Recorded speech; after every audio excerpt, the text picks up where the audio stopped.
Thomas Jefferson had taken the presidency in an effort to reduce the power of the federal government, and in a bit of a irony, he actually turned it out to increase the power of the federal government quite a bit.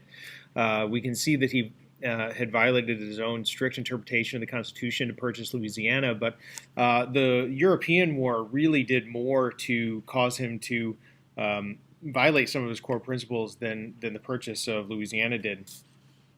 In 1807, faced with the violation of American rights on the seas, the British impressment, the blockade of France, Jefferson tried to force the British and the French to recognize American rights to the seas by what he called peaceable coercion. In essence, he embargoed all trade worldwide of American goods. He cut off all American foreign trade. It was completely banned. Jefferson and Secretary of State Madison had assumed that Britain and France would quickly recognize American rights and stop impressing sailors and all that, and they were completely wrong. The British and the French largely ignored it.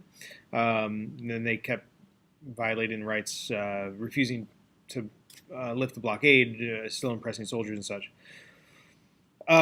This devastated the Republicans because with every passing month, it became more and more apparent that they were increasing the power of the federal government, and more people were suffering, especially in New England, where their entire industry was based around shipbuilding. Shipbuilding was cut in half, and trade. The price of commodities dropped by half to two-thirds, and people were largely wiped out by this embargo.